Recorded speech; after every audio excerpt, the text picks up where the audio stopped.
चतुर्थ अध्याय। इंद्रादि देवताओं द्वारा देवी की स्तुति। काले बादलों के समान शरीर की कांति कटाक्ष से शत्रुकुल को भय प्रदान करने वालों के बंधे हुए जूड़े पर बाल चंद्रमा शोभित है।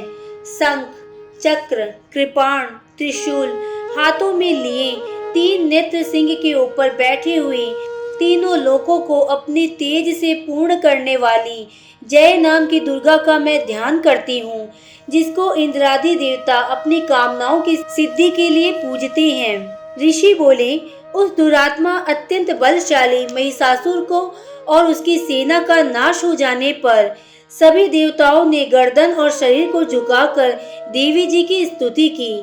मीठे वाक्यों से भगवती की स्तुति करने लगे, जिसने ये संसार अपनी ही शक्ति से विस्तारित किया है और जो संपूर्ण देवताओं की तेज समूह की कृति है, जो अखिल देवता और महर्षियों द्वारा पूजने योग्य है। उस अंबिका देवी को हम सभी भक्ति पूर्वक प्रणाम करते हैं। वह हमारा कल्याण करे, जिसका अतुल प्रभाव और बल का वर्णन भगवान अनंत देव शिव नहीं कर सकते। वह चंडिका देवी संपूर्ण जगत का पालन, आगामी अशुभ तथा भय का नाश करने की इच्छा करे। जो पुण्यवान लोग हैं, उनके यहाँ तुम लक्ष्मी संपत्ति रूप में और पाप आत्मा पुरुषों के घर में दरिद्रता रूप में, शुद्ध अंतकरण वालों के हृदय में बुद्धि रूप से निवास करती हो। शुद्ध वंश में पैदा हुए मनुष्यों के यहाँ लज्जा रूप से निवास करती हो और इसी से हम सब आपको नमस्कार करते हैं। हे देवी, हमारी रक्षा करो। तुम्हारे इस स्वरूप का वर्णन हम सब किस प्रकार करें। हे देवी, महिषासुर आदि राक्षसों का संहार करने वाला तुम्हारा पुरुषार्थ पुण्य रजनीचर और देवताओं के संग्राम में आपके अनोखे व्यवहार का वर्णन किस प्रकार करें। हे देवी, आप विकार आद्या प्रकृति हो, त्रिगुणात्मक होते हुए भी तुम सब संसार के संपूर्ण पदार्थ आपके आश्रय है। ये संसार तुम्हारा ही अंश है। हे देवी, सब यज्ञों में मंत्र रूप आपका नाम लेकर हवि देने से सब देवता तृप्त हो जाते हैं, क्योंकि तुम्हारे ही द्वारा देव ऋषि और पितृगण तृप्त होते हैं। इसी से तुम इनको तृप्त करने वाले स्वाहा और सुधा नाम से प्रसिद्ध हो। हे देवी, तुम्हारा बहुत उपासना का विषय केवल चिंता करने से नहीं मालूम होता है। इंद्रियों का निग्रह करते हुए, सब तत्वों का सार जानते हुए, मोक्ष की इच्छा करने वाले निर्दोष मुनि ही तुमको मुक्ति का कारण जानकर निरंतर तुम्हारा ही ध्यान करते हैं। हे देवी, इस प्रकार तुम भगवती हो, सर्वश्रेष्ठ मोक्ष विद्या हो। हे देवी, आप शब्द में तीनों वेदों की मूर्ति हो। ओमकार सहित मनोहर पाठशालों, ऋग, यजु, साम के आश्रम रूप हो। वेद माता हो, तुम सब ऐश्वर्य से युक्त हो और तुम ही इस संसार की पीड़ा नाश करने वाली हो। हे देवी, तुम बुद्धि स्वरूप हो, दुर्गम भवसागर से पार करने वाली अनुपम नौका हो। हे देवी, मधुकेटव नाम के राक्षसों को मारने वाली, नारायण के हृदय में एकाकी निवास करने वाली श्री हो और तुम महादेव की गौरी हो। हे देवी, क्रोध से परिपूर्ण महिषासुर के अस्त्र चलाने पर भी तुम्हारा मुस्कुराता हुआ मुख उस समय निर्मल पूर्ण चंद्रमा को भी लज्जित करने वाला, उत्तम स्वर्ण के समान सुशोभित, मन को हरने वाला दिखाई दे रहा है, सो बड़ा ही आश्चर्य है। हे देवी, तुम्हारी क्रोधित भुएं तथा उदित होते हुए चंद्रमा के समान छवि देखते हुए भी महिषासुर ने अपने प्राण नहीं त्यागे, सो भी बड़ा आश्चर्य है। गुस्से में भरा यमराज को देखकर कौन जीवित रह सकता है। हे देवी, तुम परमात्म के शुभ के लिए पैदा हुई हो। तुम क्रोध करो तो सबका नाश कर सकती हो। तुमने महिषासुर को बहुत बड़ी सेना सहित अभी सर्वनाश कर दिया।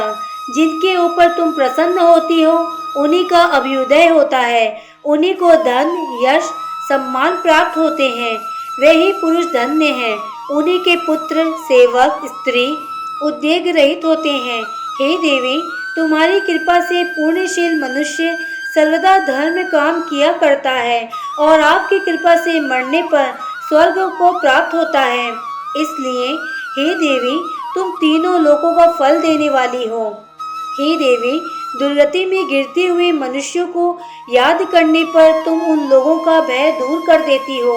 अच्छी स्थिति में याद करने वाले को मंगल करने वाली बुद्धि प्रदान करती हो। दरिद्रता के दुख को नाश करने वाली देवी, सब लोग का उपहार करने के लिए तुम्हें छोड़कर और कौन साधु दयालु हो सकता है। साधु निष्प्रय दूसरों के काम करने वाले हो। इन सब राक्षसों के मरने से संसार सुखी हो और ये राक्षस फिर कोई पाप कर्म न करें। ये सब शत्रुगण युद्ध में मरने से स्वर्ग को जाए। हे देवी, तुम ऐसा सोचकर सभी को मारती हो। हे देवी, सब देवताओं के शत्रु को तुमने देखते ही क्यों न भस्म कर दिया, उन पर शस्त्र क्यों चलाया। इससे तुम्हारा यही प्रयोजन था कि वह शत्रु भी शस्त्र से पवित्र होकर स्वर्ग को जाए। इन राक्षसों के लिए भी तुम्हारा जो विचार है सो भी कल्याणकारी है। हे देवी, उस खड़ग की प्रभा समूह बल से और त्रिशूल के नोक के तेज समूह से उन राक्षसाधिकों की आंखें फूट क्यों नहीं गईं? उसका केवल यही कारण था कि किरण युक्त चंद्रमा के समान शीतल तुम्हारा मुख उन लोगों ने देख लिया था। तुम्हारा स्वभाव तथा चरित्र दुष्ट लोगों का चरित्र छुड़ाने वाला उसके बराबरी नहीं है। देवताओं का पराक्रम बढ़ाने वाला तेरा वीर्य है। इसी प्रकार से शत्रुओं पर जो तुम कृपा करती हो सो प्रकट है। हे देवी, किसके साथ तेरे इस अतुल पराक्रम की बराबरी हो सकती है? शत्रुओं को भय देने वाला तेरे समान मनोहर रूप कहाँ है? वर देने वाले देवी, कृपा पूर्ण चित्त में लड़ाई के समय कठोरता तीनों में तेरे सिवाय और किसी में नहीं देखी जाती। देवी, महिषासुर को मारकर संसार की रक्षा करो तथा उसके साथी राक्षसों का सिर काटकर उन सबों को स्वर्ग भेज दिया और उन्मत्त राक्षसों से हम सब देवताओं का भय दूर कर दिया। तुमको नमस्कार है। हे देवी, त्रिशूल से हम सबकी रक्षा करो। हे अंबिके, खड्ग से, घंटा ध्वनि से, धनुष की प्रत्यंचा से हमारी रक्षा करो। हे चंडिके, अपने त्रिशूल को घुमाकर हम सब देवताओं की चारों दिशाओं में ईश्वरी रक्षा करो। हे अंबिके, तीनों लोक में तुम्हारे सुंदर और डरावने रूप घूमते रहते हैं। उन्हीं सब रूपों से हम सब की पृथ्वी पर रक्षा करो। हे देवी, तेरे कर कमलों से जो खड्ग, शूल, गदा आदि जो अस्त्र है उन सब से हमारी रक्षा करो।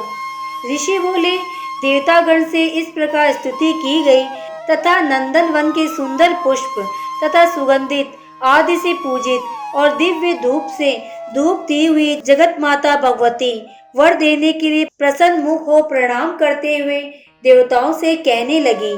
देवी बोली, हे देवता लोग, आप सबकी जो इच्छा हो सो वर मांगो। देवगण बोले, तुमने सब कुछ कर दिया, कुछ भी बाकी नहीं रहा। आपने हम सब भक्तजनों के इस शत्रु महिषासुर को मार दिया।